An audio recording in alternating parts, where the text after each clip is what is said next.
Alrighty, in this video I'm going to show you how to make the velocity graph. So it's going to have velocity as the vertical axis, time as the horizontal axis. Okay.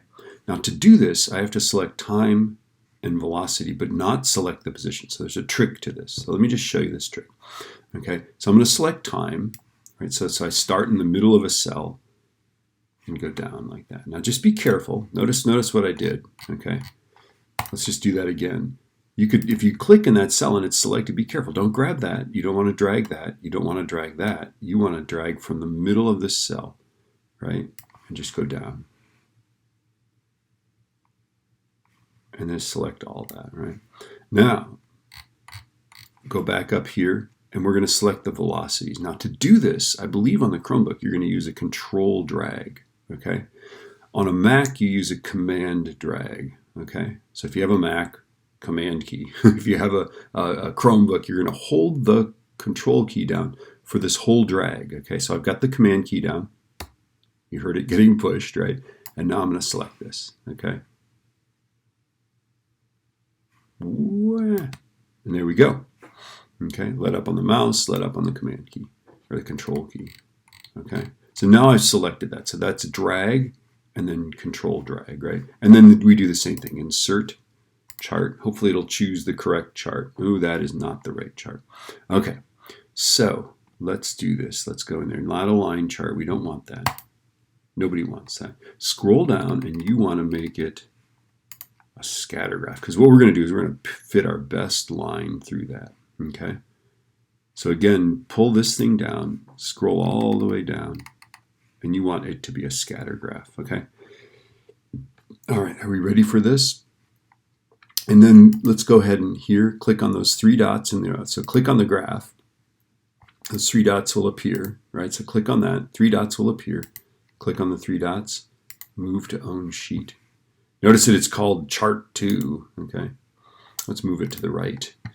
Let's right click again and let's go rename. This will be velocity. Ooh, that's awesome. This is totally unnecessary to do that, right? Okay, velocity graph. And now we've got the same issues here, right? This is good. I like that it's got these grid lines and it goes by tens, right? But let's go here, right? So go click edit chart, right? And then on this thing, scroll down, go to grid lines, right? Okay, let's look at the vertical axis. It sort of makes me nervous that it's going to choose, right? So I'm going to tell it, I'm just going to tell it I want 1, 2, 3, 4, 5, 6 grid lines. I want to specify 6 because I really don't trust things that make decisions for me. Things like automatic transmissions and stuff like that. Okay, and now I want to divide this vertical axis here by tenths, okay? And then that will be 1 centimeter per second, right? So to do that, you're going to choose 9 grid lines in between. And that gives us 10 divisions, right? Watch this. 1, 2, 3, 4, 5, 6, 7, 8, 9. There are 10 divisions, right? Okay, it's weird. You just got to figure that out. Okay, and then notice here, it's just ending at some random point. We have no idea what the edge of this graph is. This is bad. Okay, so let's go 1, 2, 3, 4, 5, 6. We want 7 on the horizontal axis. So pull down the horizontal axis, right? And auto is not very good, but we want 7. By the way, you'll find out very quickly if it's the right number of grid lines. Okay, so 7 is good. I like 7. All right, and then we want to do the same thing. I feel like we should divide these seconds into tenths of a second. So I'm going to choose 9 grid lines. That's beautiful. This almost makes me weep.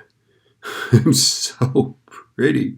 Okay, so there it is. Let's look at the whole graph here. Isn't that beautiful? You know you've got the graph done if you have the 9, if you have the 10 divisions, right? Now yours might go faster. You might need to put, more vertical major grid lines. I just don't know. Okay, but there it is, right? You want this to go by tens of centimeters per second. You want this to go by ones of seconds. Okay, and then in between you want divisions. You want 10 divisions, 9 grid lines. I think that's all we have to say. Notice that the axes are already labeled for us, and the reason that happened was that when we selected the stuff, we selected this, the time and the velocity, okay? We selected the words at the top, and then the software is clever, okay? If your graph looks like that, you're good to go.